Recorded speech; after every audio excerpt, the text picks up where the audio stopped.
기본 신앙 10번째 마지막 재림에 대한 믿음에 대해 살펴보도록 하겠습니다. 먼저 신앙 재림에 대한 믿음 신앙 전문을 제가 먼저 읽겠습니다. 주 예수 그리스도께서 반드시 세상 끝날에 하늘로부터 강림하셔서 만민을 심판하시되 의인은 영생을 얻게 하시고 악인은 영벌을 받게 하신다는 것을 믿는다. 바로 재림에 대해서 우리가 믿고 있는 그런 신앙입니다. 이 기본 신앙의 전문의 내용을 하나씩 살펴보면서 이 재림에 대해서 성경이 말씀하시는 내용들을 살펴보도록 하겠습니다. 자, 먼저 맨 앞에 내용에 보게 되면요, 주 예수 그리스도께서 반드시 세상 끝날에 하늘로부터 강림하신다라고 이렇게 시작합니다. 성경은 예수님께서 반드시 세상 끝날에 오실 것을 말씀하고 있습니다. 그래서 우리는 이것을 믿고 있습니다. 우리는 성경을 통해서 또 우리 기본 신앙에 나와 있는 이 전문을 통해서 세상 끝날이라고 하는 것이 있다는 것, 그리고 세상 끝날이 반드시 온다라는 것을 알아야겠습니다. 전도서 3장 1절은 이렇게 말씀합니다. 천하의 범사가 기한이 있고 모든 목적이 이룰 때가 있다고요. 날 때가 있고 죽을 때가 있고 심을 때가 있고 심은 것을 뽑을 때가 있고 모든 게 다 이런 때가 있다고 말씀하십니다. 시작하는 때가 있고 끝날 때가 있다고 말씀하십니다. 세상의 모든 것이 다 그렇다는 것입니다. 세상에 속한 모든 것이 다 이렇게 시작하는 때가 있고 마치는 때가 있는데 그 세상 자체도 시작하는 때가 있었고 또한 끝날 때가 있다라는 것입니다. 우리가 살아가는 세상이 바로 이렇게 끝날 때가 온다는 것입니다. 왜냐하면 이 세상도 시작할 때가 있었기 때문이다라는 것입니다. 영원하지 않은 것은 다 이렇게 시작할 때가 있고 또한 끝날 때가 있다라는 것을 알게 됩니다. 그래서 우리 성도들은 세상이 끝이 있다라는 사실을 우리 믿어야 됩니다.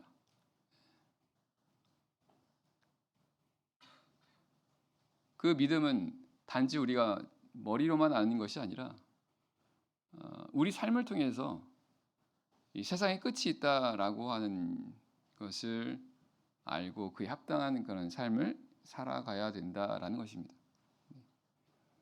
그럼 생각해 보세요. 세상에 끝이 있습니다. 이걸 우리가 믿어요. 그러면 그걸 정말로 믿는다고 한다면 우리가 어떤 삶을 살아야 되는지 우리가 하나하나 생각해 볼 수 있습니다.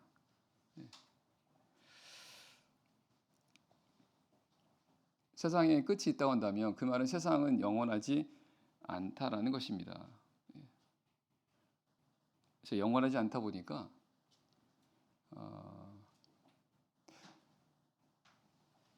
성경은 이 세상에 소망을 두지 말라고 말씀하세요. 이 세상에 소망을 두지 말라는 것입니다. 그래서 우리 성도들은 세상에 비록 살아가지만 이 세상에 소망을 두며 살아가는 사람들은 아닙니다. 아니, 또 그렇게 해서는 안 됩니다. 왜 그렇습니까? 이 세상은 끝이 있기 때문에. 그럼 끝이 있다라고 하는 건 또 무엇을 말하는 것입니까? 그게 다가 아니라는 거예요. 세상에 끝이 있다라고 하는 것은 우리가 지금 눈으로 보여지는 이 세상에 끝이 있다라는 것이지 그 모든 것이 다 끝이 아니라는 것입니다. 고린도서 4장 18절 말씀이 그렇게 말씀합니다. 우리가 돌아보는 것은 보이는 것이 아니요 보이지 않는 것이니.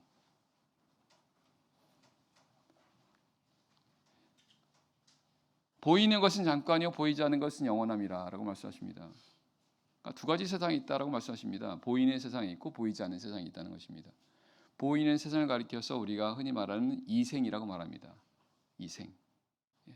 근데 그 이 이생이라고 하는 이 보이는 우리 눈으로 보여지는 이 세상은 잠깐이라고 말씀하세요. 하지만 눈에 보이지 않는 이 세상, 눈에 보이지 않는 세상, 즉 내세라고 하는 것은 영원하다라고 말씀하십니다.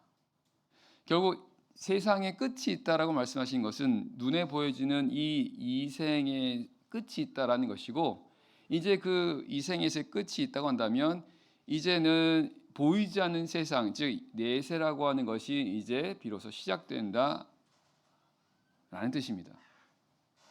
따라서 이 세상에 우리 성도가 세상에서 살아간다라고 하는 것은요. 그리고 아까 말씀드린 것처럼 이 세상이 삶이란 이 세상이 영원한 것이 아니라 한다면, 그러면 우리가 살아가는 것은 이 세상을 바라보고 살아가는 게 아니라 우리가 바라보는 것은 내세라는 거 아니겠습니까? 왜냐하면 그것은 영원한 것이니까. 그렇다면 우리가 세상에서 살아가는 것은 어떤 목적으로 살아가는 거예요? 이 세상에서 삶을 위한 것이 아니라 이제 앞으로 오게 될 바로 내세라고 하는 그런 삶을 준비하는 것이라는 것입니다. 그게 우리가 살아가는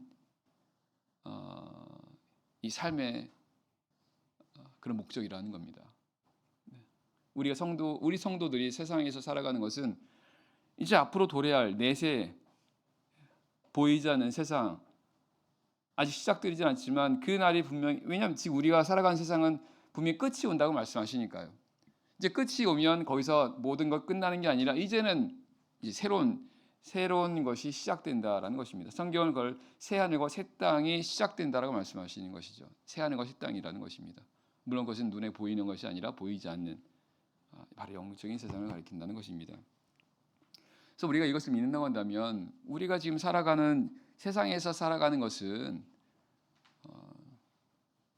바로 이제 세상 끝이 오면 이제 시작하게 될 그 영원한 세상의 삶을 준비하는 것이다 라는 것입니다.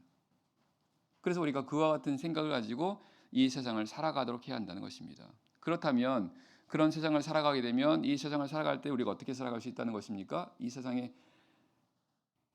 세상을 쫓는 그런 삶이 아니라는 것입니다. 이 세상에 애착을 가지고 집착하는 그런 삶이 그렇게 될 수가 없는 것이죠. 또한 그렇게 살아가면 안 된다는 것입니다. 마치 이스라엘 백성들을 가리켜 유목민족이라 말하지 않습니까? 유목민족입니다.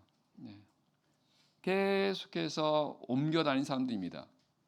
바로 장막이라고 하는 것, 이스라엘 백성들이 광야라고 하는 것을 이제 여행하지 않습니까? 그곳에다가 이제 잠깐 이제 머물게 될 때 장막을 치게 되고 거기서 잠깐 동안 있게 됩니다. 근데 계속 있는 게 아니라 이제 또다시 옮겨야 되니까 이제 그 장막을 거두고 다시 다른 데로 가게 되고 거기서 이제 며칠 지냈다가 또다시 옮기게 되고, 이제 이게 바로 장막 생활이고 이게 유목 생활이라는 것입니다. 그래서 구약시대 이스라엘 백성들이 바로 이렇게 광야에서 이와 같은 삶을 살았다는 것은 바로 오늘 우리가 세상에서 살아가는 그런 바로 그 모습을 우리에게 보여주고 있는 것이라는 것이죠.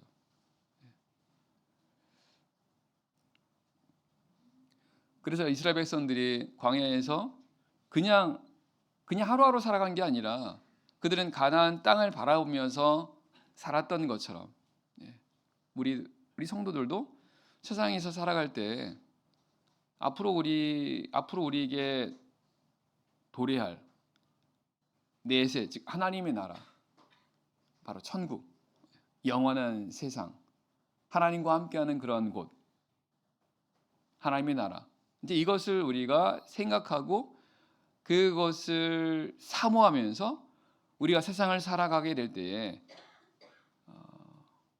좌우로 치우치지 않고 이 세상을 살아갈 수 있게 된다라는 것입니다.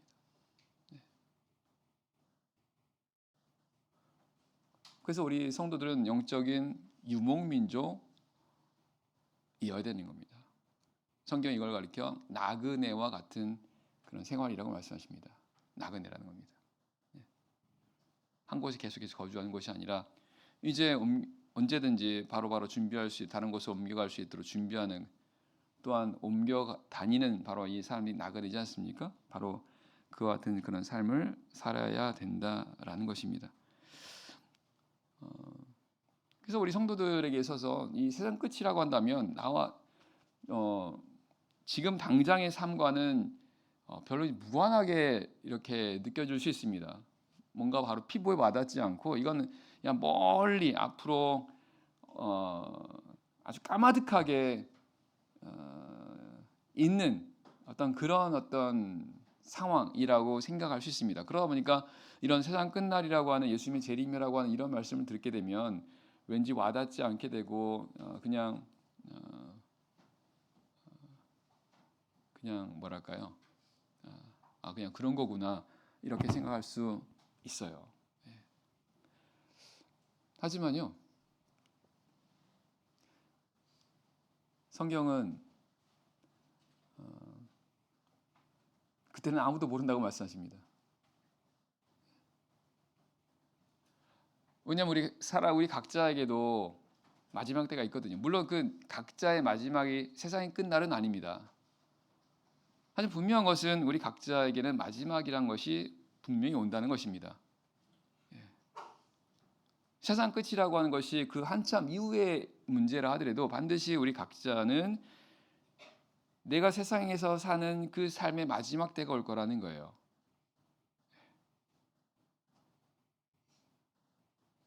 그럼 결국은 그 사람한테 있어서는 그것이 결국은 세상 끝날과 똑같은 의미가 되는 겁니다.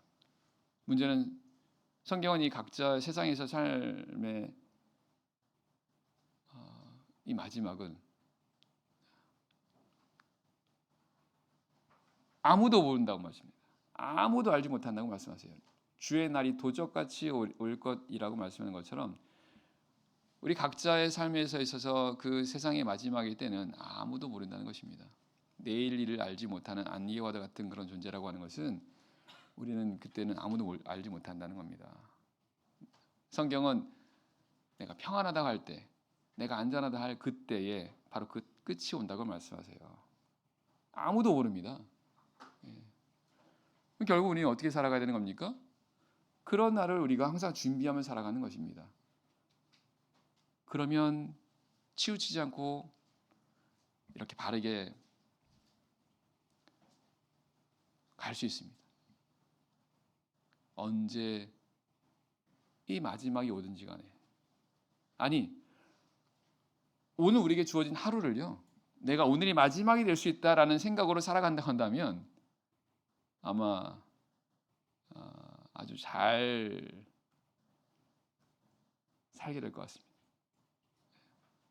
신앙적으로도 그렇고 우리에게 주어진 그런 삶도 마찬가지인 거죠. 근데 사실은 성경은 그렇게 말씀하고 있습니다. 너희는 내일 일을 알지 못하는 안개와도 같은 이런 존재라고 말씀하시는 거죠.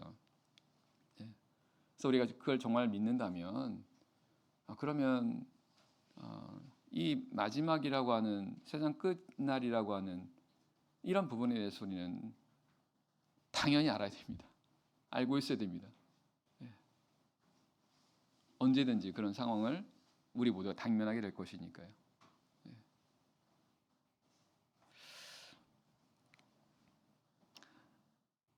성경에는 이 세상 끝날에 대한 표현이 말일 혹은 주의 날이라고 표현하고 있습니다. 주의 날. 성경에 주의 날이라는 표현이 많이 나오지 않습니까? 구약에는 여호와의 날이라고 표현하게 되는데 바로 다 세상 끝날을 가리키는 겁니다. 세상 끝날. 이건 말세랑은 달라요. 말세는 마지막에 그 어떠한 그 부분을 말한다고 한다면 말일은 한 날을 가리키는 겁니다. 바로 끝날을 가리키는 거고 성경에서 말씀하시는 바로 주의 날을 가리키는데 바로 성경은 주의 날이 도적같이 온다고 말씀하시고 있습니다. 도적같이 온다고요. 결국은 우리 각자의 삶의 마지막이든 혹은 세상의 끝이 마지막이든 말씀처럼 정말 알지 못하는 그런 가운데 올 수 있기 때문에 이런 부분들을 우리가 늘 생각을 하면서 또한 이런 부분에 대해서 성경에서 무엇을 말씀하고 있는지를 반드시 알고 있어야 되겠습니다. 그러면 세상은 왜 끝이 있는 것일까? 이런 생각을 해볼 수 있습니다. 세상에 왜 끝이 있을까요? 먼저는 죄 때문에 그렇습니다. 죄 때문에. 죄악입니다. 성경은 인류 역사 이래로 세상이 이렇게 하나님께 심판을 받았던, 그래서 세상이 멸망을 당했던, 세상이 끝이 있었던 그때가 있었다라고 말씀하십니다. 바로 노아 시대입니다. 근데 그 노아 시대에 그 세상이 심판을 받았던 이유가 바로 그들의 죄 때문이라고 말씀하고 있습니다.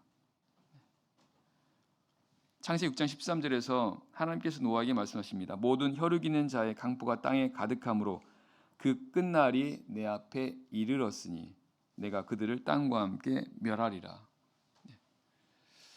성경에 보면 죄가 관영하다라는 표현이 나옵니다. 관영하다는 것은 자란다는 뜻입니다. 점점 가득 차게 된다는 것입니다. 그래서 노아 시대 죄악이 관영해서 죄악이 가득 차서 결국은 끝날이 없게 되었다고 말씀하시거든요. 그래서 하나님께서 그 세상을 물로 심판하셨다 이렇게 말씀하십니다. 결국 하나님께서 하신 그 말씀을 통해서 볼 때 세상 끝날이 오는 그 분명한 이유 중에 하나는 바로 사람들의 죄 때문이다라는 것을 알게 됩니다.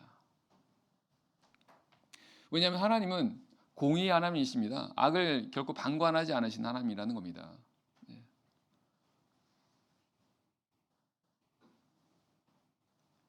하나님은 반드시 이 죄를 그냥 넘기지 않으세요. 하나님은 만홀히 여기신 하나님이 아니라고 말씀하십니다. 하나님 철저하신 하나님이라고 말씀하십니다. 사람들이 세상에서 세상의 죄가 이렇게 많아지고 죄를 짓는 사람들이 아무 불이익도 안 당하고 오히려 그들이 세상에서 뭔가 잘 되는 그런 모습을 보게 되면 하나님 도대체 어디 계시지? 하나님 정말 계시는 걸까? 이런 어떤 생각들을 하지 않습니까? 하지만 성경은 분명히 하나님께서 그 모든 것들을 다 보고 계시다고 말씀하십니다. 하나님의 진노를 쌓으신다 이렇게 표현하고 있습니다. 그래서 하나님께서는 분명히 그 죄에 대해서 갚으신다는 것입니다.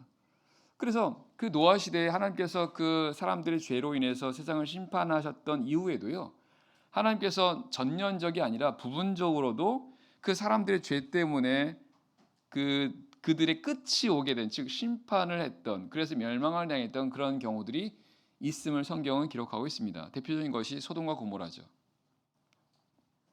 성경은 이 소돔과 고모라에 대해서 하나님 앞에 큰 죄인이더라. 소돔 사람은 악하여 하나님 앞에 큰 죄인이더라. 이렇게 말씀하고 있습니다.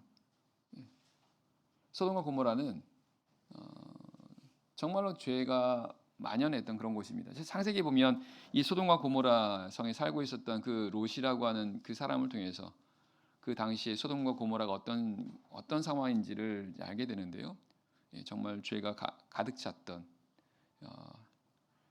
동성애도 이렇게 빈번했었던 정말 그런 죄악된 곳이었다라는 것을 알게 됩니다. 성경 하나님께서 그 소돔과 고모라를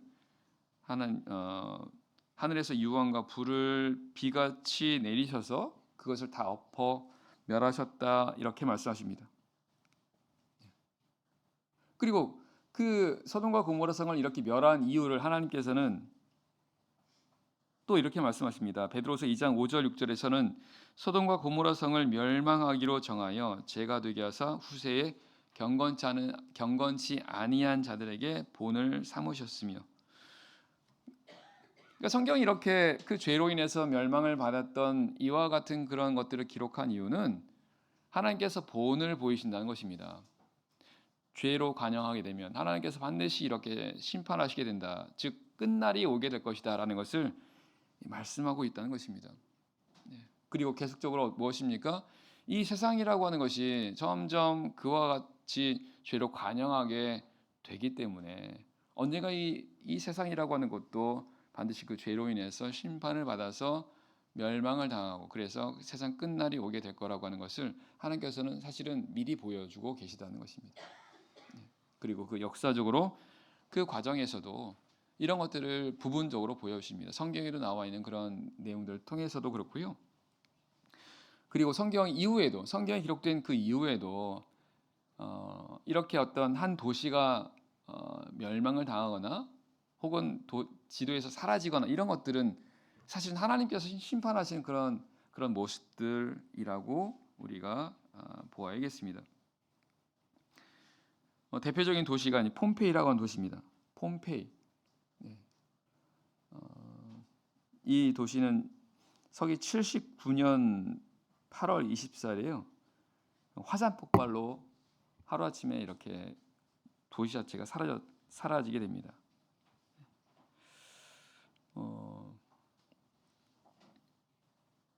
예전에 우리 목사님들하고 이제 성지순례를 이제 갔을 때 여기 폼페이를 한번 가봤거든요. 예. 지금도 계속 발굴 중에 있더라고요. 지금도. 예. 서기 79년도에 화산 폭발로 인해서 이 도시 자체가 완전히 이렇게 사라지게 되었는데 그 후에 1700년 경에 이 도시 이걸 발견하게 됩니다. 그래서 그 이후로 계속 발굴하는데 지금 현재까지 4분의 3밖에 발굴을 못했다고 해요. 예. 근데 그만큼 당시 그 화산 폭발로 인해서 이렇게 폼페이라고 하는 도시가 완전히 그냥 화산재로 뒤덮이게 되고 완전히 이렇게 사라지게 되는데 굉장히 그때 당시의 상황이 아주 대단했었다라는 것을 알게 됩니다. 그런데 그 보면요, 이 폼페이라고 하는 도시가 이렇게 멸망을 당하기 전에 지진이 잦았었다라고 말합니다. 지진이요. 그러니까 여러 차례 지진이 있었던 거죠. 문제는 사람들이 그런 지진을 여러 차례 겪다 보니까 그냥 거기 익숙해진 겁니다. 예. 그러다가 이제 당일에 화산이 폭발하고 하는 그러면서 순식간에 이렇게 멸망을 당하게 되는데 멸망 당일날 이 폼페이에 그 폼페이가 멸망당한 날은 축제일이었다고 합니다. 불의 신을 기념하는 축제일, 불의 신. 예. 그러니까 이 폼페이라고 하는 곳은 로마의 그러한 한 도시였거든요. 굉장히 번화했던 그런 곳입니다. 예. 근데 굉장히 우상 숭배가 만연했고, 그리고 우상 숭배가 만연하게 되면 반드시 따라오는 게 있습니다. 음란입니다. 예. 실제 이 폼페이를 가면 굉장히 음란했었다라고 하는 것을 이렇게 어렵지 않게 찾아볼 수 있습니다. 결국 이런 도시들이 아주 번성했던 이런 도시들이 순식간에 이렇게 사라지고 그리고 멸망을 당했던 걸 보면 결국 하나님께서 경고하시는 거죠, 그죠? 결국 죄로 인해서 하나님께서 그 죄에 대해서 결코 이것을 그냥 방관하지 않으신다라고 하는 것을 이렇게 보여주고 계시고 무엇보다 이런 사실들을 통해서 하나님께서 이 세상도 분명히 이 죄 때문에 심판하시게 될 거라고 하는 것을 말씀하고 있다라는 것입니다. 뭐 제가 지금 이런 말씀 드린 거는 겁을 주려고 하는 게 아니고요. 분명히 분명히 올 때가 있습니다. 예, 분명히 그때가 언제인지 모르나 세상의 끝날이 언제일지 모르나 분명한 것은 반드시 그럴 때가 있다라는 사실입니다. 베드로서 3장 7절에서는 이렇게 말씀하십니다. 이제 하늘과 땅은 그 동일한 말씀으로 불사르기 위하여 간수되어 있다고 말씀하십니다. 무슨 말씀입니까? 간수되어 있다는 겁니다. 보관되어 있다는 거예요. 불로 심판받으려고. 하나님께서 불로 세상을 이렇게 이제 멸망하기 위해서 이 세상이 이렇게 불로 보관되어 있다라는 것입니다. 예전에 하나님께서 노아 시대에 물로 세상을 심판하셨던 것과 마찬가지로 이제 마지막 때에는 불로 세상을 멸하시게 된다고 말씀하시는데 그 불로 멸망을 당하도록 보관되어 있다고 말씀합니다. 간수되어 있다는 거죠. 그래서 어떤 학자들은 우리 지구 안에 이런 그 마그마 같은 어떤 이런 불이 있지 않습니까? 결국 이런 것들이 마지막에 어떻게 작용해서 그런 어떤 우리가 살아가는 이 세상이 멸망을 당하게 되지 않을까 이렇게 생각을 하고 있는 사람들도 있더라고요. 마태복음 24장을 보겠습니다. 마태복음 24장입니다. 마태복음 24장 3절입니다. 마태복음 24장 3절에서 8절입니다. 마태복음 23장 3절.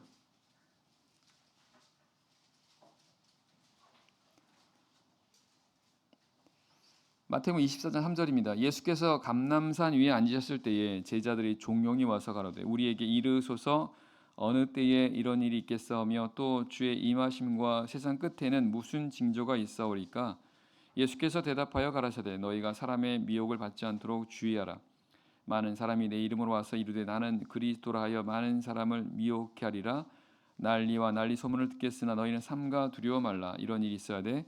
끝은 아직 아니니라. 민족이 민족을 나라가 나라를 대적하여 일어나겠고 처처에 기근과 지진이 있으리니 이 모든 것이 재난의 시작이니라. 마태복음 24장에는 이 예수님의 제자들이 예수님께 세상 끝날에 어떤 일이 있을 것인지 또 예수님께서 그 세상 끝날에 관한 교훈들을 말씀하십니다. 방금 읽었던 내용에는 그 세상 끝날에 있을 세상 끝날에 어떤 징조가 있는지를 물을 때에 예수님께서 하신 말씀이십니다. 이 말씀을 보면 세상 끝에는 징조가 있다라는 것을 알게 됩니다. 징조입니다. 예. 그러니까 사실은 이 세상 끝이라고 하는 것이 갑자기 생기는 게 아니라 어떤 전조 증상들이 있다라는 것을 알 수 있습니다. 예. 그래서 사실 우리 성도들이 이 하나님 말씀을 통해서 그 영적으로 깨어 있는 그런 가운데 있다고 한다면 이런 부분들에 대해서 전혀 감지하지 못하는 건 아니라는 것을 알 수 있습니다. 이런 징조들을 통해서 세상 끝이 점점 다가오고 있구나라는 것을 알 수가 있는데 방금 읽었던 말씀을 보게 되면 세상 끝에 징조들이 있다라는 것입니다. 그래서 그 내용에 보면 많은 사람들이 뭡니까? 미혹이 있을 거라고 말씀하시. 미혹. 너희가 사람의 미혹을 받지 않도록 주의하라 이렇게 말씀하셨습니까? 그러면 세상 끝에 분명히 어떤 징조들이 있게 될 건데 미혹이 있을 거다라는 것을 알 수 있습니다. 미혹. 예. 사람을 미혹하는 겁니다. 아니 사람의 미혹이라는 겁니다. 예. 사람들로 하여금 사람들이 쉽게 속임을 당하는 그런 상황이 생긴다라는 것입니다. 그래서 어떤 사람이 내가 그리스도라고 말하는 이런 사람들이 있고 또한 그걸 통해서 미혹을 받는 경우도 있고 또한 난리와 난리 소문도 듣게 되고 또한 민족이 민족을 나라가 나라를 대적하여 일어나는 그런 경우도 있고 처치의 기근과 지진도 있게 된다라고 말씀하십니다. 그런데 이 모든 것들이 뭐라고 말씀하십니까? 이 모든 것은 재난의 시작이라는 겁니다. 끝은 아니라고 말씀하시네요. 6절 말씀하시지 않습니까?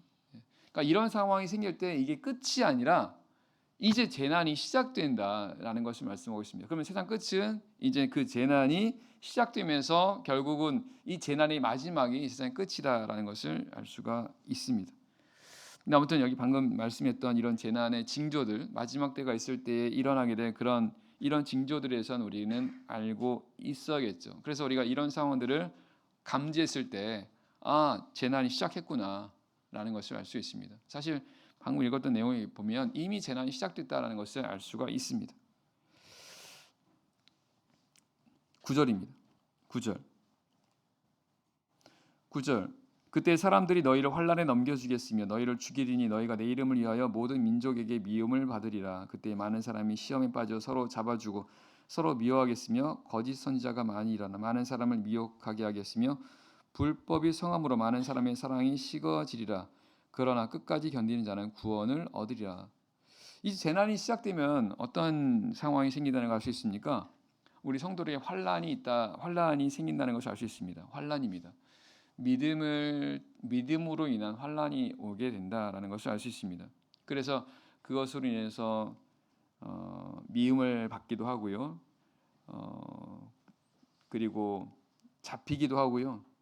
핍박을 당하기도 하고요. 굉장히 어떤 그 신앙을 지키기 힘든 그런 상황이 생긴다라는 것을 알 수 있습니다. 성경에 앞으로 있을 일을 말씀하시는 이유는 분명합니다.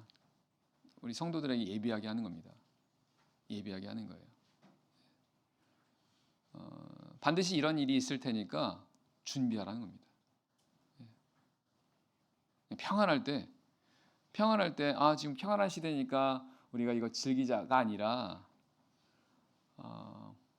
마치 요셉이 총리였을 때 애굽에 요셉이 어떻게 애굽의 총리가 됩니까? 애굽 왕이 꿈을 해몽해 주지 않습니까?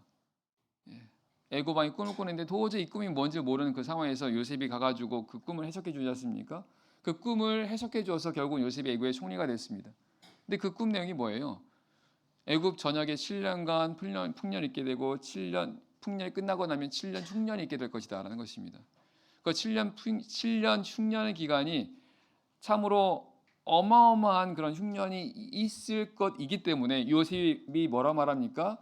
반드시 7년 풍년 동안에 그 풍년 때 흉년을 대비하라고 말합니다. 그러니까 그 말을 듣고 애굽 왕이 요셉을 총리로 세우게 되는 거죠. 그럼 결국 그 내용은 무엇입니까? 바로 앞으로 일어나게 세상에서의 그런 모습을 말씀해 주고 있다는 것입니다. 그러니까 7년이라고 하는 상징적인 어떤 그런 이제 기간이죠. 풍요로운 시간이 분명히 있다는 것입니다. 하지만 그 위에는 반드시 환란이 있게 될 거라는 거죠. 그러면 분명히 그 환란이 있을 것이라고 하는 것을 안다면 그 전에 환란이 오기 전에 준비하라는 것입니다. 우리가 신앙적으로 우리가 풍요하고 평안한 어떤 그런 시기에 있을 때 사실은 우리가 영적인 흉년을 우리는 대비해야 한다는 것입니다. 그래서 결국 오늘 말씀에서 마지막 때에 이런 어떤 신앙적인 어떤 환란이 있고 핍박이 있고 그런 것들을 통해서 결국은 신앙을 끝까지 지키는 자가 말씀처럼 끝까지 견디자가 구원을 얻으리라라는 그런 말씀을 통해서 본다고 한다면 그런 가운데서도 우리 믿음을 지켜야 한다는 뜻이거든요. 근데 그 믿음을 지킨다는 것은 하루아침이 되는 건 아니라는 겁니다. 어떤 것도 하루아침에 이루어지지는 않습니다. 우리 신앙도 마찬가지라는 것입니다. 신앙도요. 그래서 부지런히 우리는 신앙이 우리가 견고한 신앙이 될 수 있도록 준비하고 예비하고 해야 되는 거죠. 언제 하는 겁니까? 우리가 지금 평안한 시기에 해야 한다는 것입니다. 평안한 시기. 그래서 평안한 시기 우리는 부지런히 내 신앙이 견고해지도록 어떻게 견고해집니까? 마태복음 7장에서 예수님께서 말씀을 듣고 행하는 자는 지혜로운 사람 같으니 반석의 집을 짓는 것과 마찬가지라고 말씀하십니다. 말씀 듣고 행하는 겁니다. 그러면 일단 말씀 들어야죠. 하나님의 말씀을 듣고 배워야죠. 그리고 그 들은 바 말씀을 내 삶 속에서 계속해서 행하는 그런 것으로 이어지게 될 때 반석의 집을 짓는 것과 똑같이 내 신앙의 그런 집을 견고하게 짓는 겁니다. 그럼 그렇게 될 때 비가 오고 바람이 오고 창수가 불 때 무너지지 않게 된다고 말씀하세요. 그런 말씀을 듣고 행하지 않게 되면 그건 모래 위에 집을 짓고 똑같아서 당장은 괜찮을지 모르나 나중에 비가 오고 바람이 오고 창수가 불게 되면 그냥 무너진다는 것입니다. 그래서 평상시 우리 평안하다고 할 때 우리가 신앙생활을 하는데 큰 어려움이 없고 내가 할 수만 있으면 내가 신앙생활을 열심히 할 수 있는 그럴 때 그때가 바로 기회라는 것입니다. 부지런히 우리는 신앙생활을 할 때 잘해서 내 신앙을 견고하게 해야 한다는 거죠. 어쩌면 지금이 바로 그런 시기라고 우리는 봐야 됩니다. 오직 오늘이라고 부른 동안에 우리가 해야 되는 바를 해야 된다는 것입니다. 그래서 이런 말씀들을 듣고 정말 그 말씀을 믿는 성도라면 내가 정말 그 말씀대로 내 신앙의 집을 내가 지금 평안할 때 내가 세워야겠구나라고 생각하고 다짐하고 더 열심히 신앙생활을 하게 되는 성도가 있다면 점점 이렇게 견고한 집을 짓게 될 것이고 그러면 이후에 어떤 환란이나 시험이 온다 하더라도 무너지지 않게 된다는 것입니다. 그리고 하나님께서 우리에게 한 번에 이런 큰 환난과 시험을 주시진 않습니다. 감당할 수 있을 만큼 주시거든요. 예. 그러나 분명한 것은 그 이후에 큰 시험과 환난이 있다고 한다면 하나님께서 이걸 대비하도록 하기 위해서 우리에게 여기에 대비할 수 있는 그런 시험과 환난을 우리에게 주시는 것도 우리가 생각을 해봐야 됩니다. 예. 그래서 우리 이 신앙생활 하는 그런 과정 속에서 이 시험과 환난은 계속 될 겁니다. 우리가 하나님 나라에 들어가려면 많은 환난을 겪어야 된다고 말씀했던 것도 바로 그런 이유인 거죠. 점점 그것이 더 커질 수 있다는 것입니다. 왜냐하면 끝까지 견지하는 구원은 얻으리라라는 이 말씀을 본다고 한다면 우리 마지막에 우리가 내가 신앙을 믿음을 끝까지 지켜야 되는데 그 이 마지막에 있어서 이 믿음을 지킨다는 게 굉장히 어려운 일일 수 있다라는 것을 알 수 있습니다. 그러니까 우리도 대비해야 될 것이고 하나님도 우리를 이렇게 여기에 대비할 수 있도록 우리를 이끌어 가시고 우리를 인도하실 것이다라는 것입니다. 14절입니다. 14절 말씀. 14절.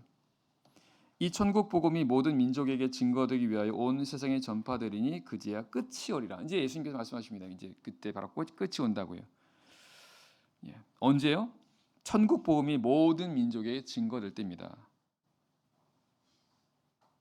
그럼 어느 민족에게 증거될 때 끝이 온 세상에 복음이 전파되는 것일까요?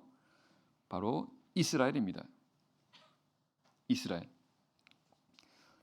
바울사도는 로마서 11장 25절에서 이 비밀이 있다고 말씀합니다. 이 비밀은 이방인의 충만한 수와 차이까지 이스라엘에 덜어는 완악하게 된다라는 내용입니다. 쉽게 말씀드리면 이 유대인들 이스라엘은 하나님이 택한 민족입니다. 하나님께서 택한 민족을 결코 버리지 않으신다라는 것입니다. 그래서 이 택한 민족인 이스라엘이 나중에 반드시 하나님께로 돌아오게 된다라는 것입니다. 그 말은 예수님을 믿는다는 거죠. 그러나 그 전에 이방인들이 먼저 믿을 거라는 겁니다. 이방인들이 믿은 다음에 그 다음에 이제 마지막으로 유대인들이 믿게 되는데 언제 믿고 돌아온다는 겁니까? 이방인의 충만한 수가 찰 때까지요. 그러니까 하나님께서 계획하신 그 이방인들의 이스라엘이나 유대인들이 아닌 이방인들이죠. 이들이 예수님을 믿는 그 수가 찰 때까지. 그러면 그 수가 차고 나면 맨 마지막에 이제 유대인이 남는 겁니다. 이스라엘이 남는 거죠. 그러면 그 이스라엘이 물론 이스라엘 중에 다 믿는 건 아니고요. 그 가운데 이제 믿게 되는 사람들이 있겠죠. 그 사람들이 예수를 믿고 하나님의 자녀가 되면 그러면 이제 모든 족속에게 민족에게 이제 천국 복음이 다 전파가 되는 것입니다. 그러면 이제 끝이 온다고 말씀하세요. 그래서 우리가 이 말씀을 보면 그 이스라엘이 결국 믿게 될 것이다 이런 것을 이제 알 수가 있죠. 예. 그러면서 그 이스라엘의 어떤 그런 물론 이 여기서 말하는 천국 복음은 참예수의 복음입니다. 참예수의 진리인 거죠. 참예수의 진리가 이스라엘 사람들에게도 전해지게 되고 그 가운데 하나님 택한 그런 사람들 가운데 이 참예수의 복음을 진리를 듣고 받아들이는 그런 때가 분명히 오게 될 것을 알 수 있고 이제 그때가 되면 정말 이제 그때가 이제 끝이 오게 되는 것을 알 수 있습니다. 21절입니다. 21절 말씀. 21절.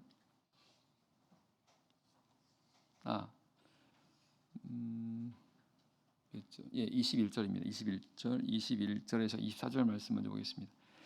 21절에서 24절입니다. 21절. 이는 그때에 큰 환란이 있겠습니다. 창세로부터 지금까지 이런 환란이 없었고 후에도 없으리라. 그날들을 감하지 아니할 것이면 모든 육체가 구원을 얻지 못할 것이나 그러나 택하신 자들을 위하여 그 날들을 감하시리라. 그때에 사람이 너에게 말하되 보라 그리스도가 여기 있다 혹 저기 있다 해도 믿지 말라. 거짓 그리스도들과 거짓 선지자들이 일어나 큰 표적과 기사를 보여 할 수만 있으면 택하신 자들도 미혹하게 하리라.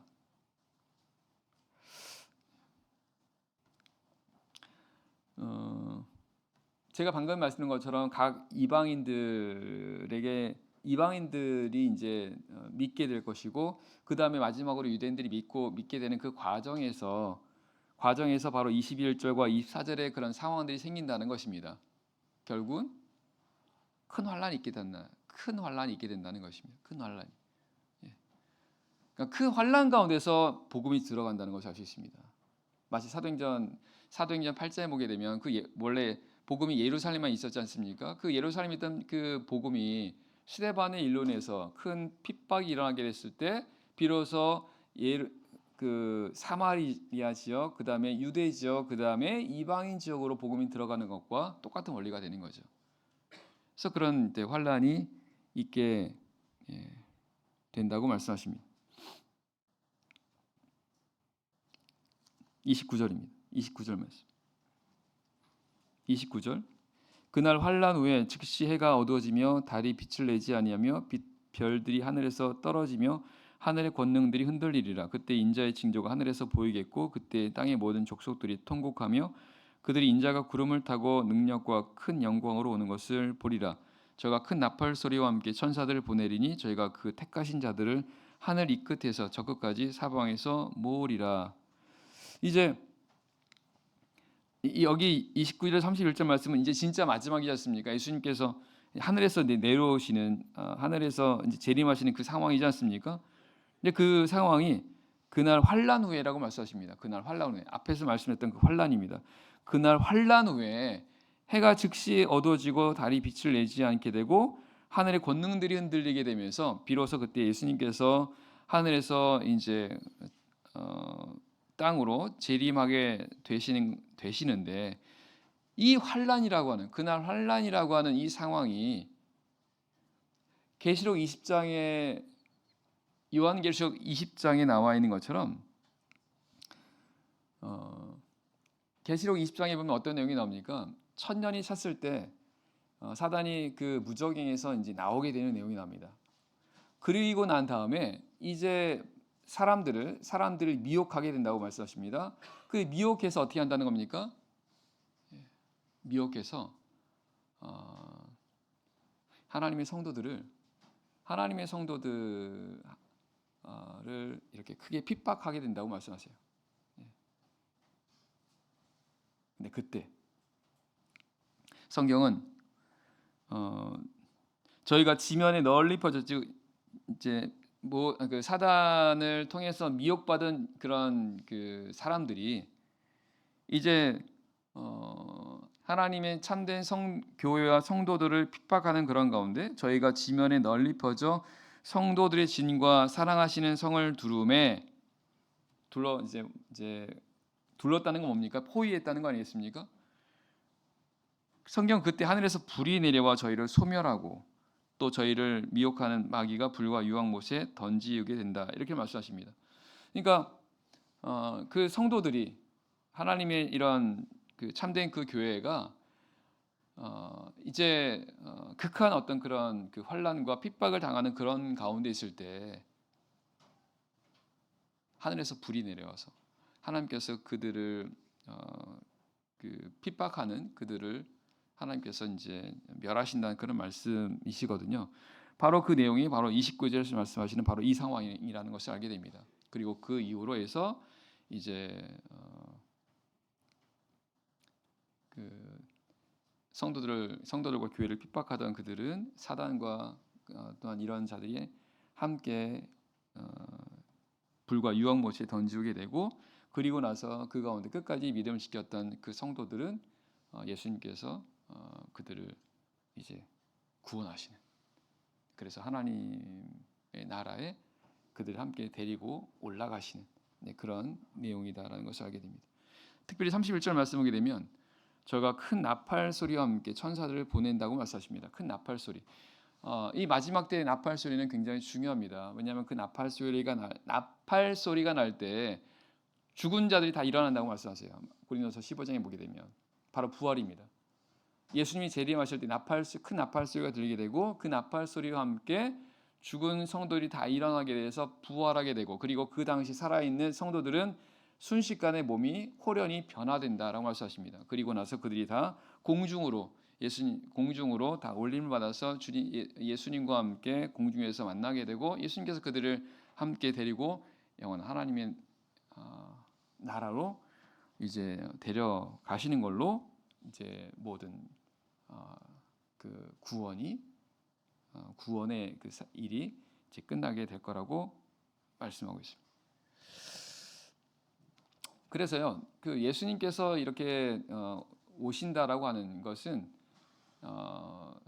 결국은 이건 심판입니다. 근데 심판이라고 하는 것은 이건 중립적인 의미예요.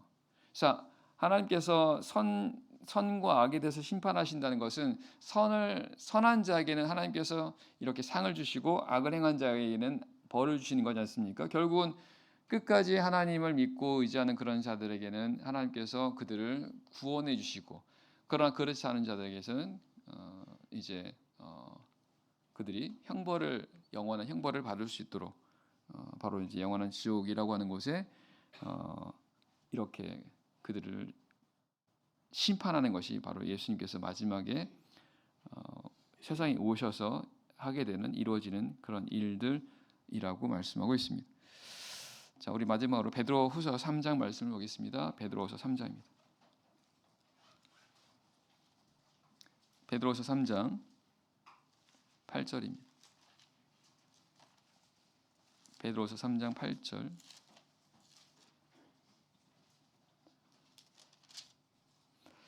베드로서 3장 10절입니다. 베드로서 3장 10절 말씀. 그러나 주의 날이 도적같이 오리니 그날에는 하늘이 큰 소리로 떠나가고 체질이 뜨거운 불에 풀어지고 땅과 그 중에는 모든 일이 드러나리로다.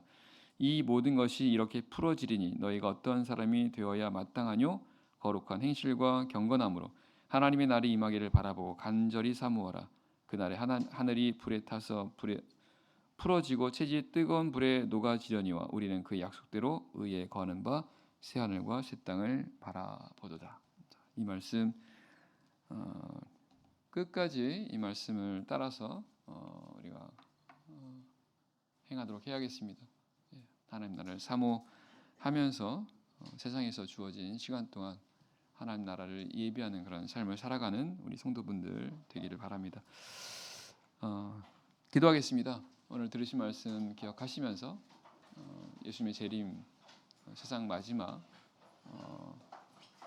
우리 또 성도의 또 마지막 이런 부분들을 생각하면서 하나님의 합당한 그런 모습으로 살아갈 수 있는 그런 믿음과 또한 깨달음을 주시도록 하나님께 기도하도록 하겠습니다.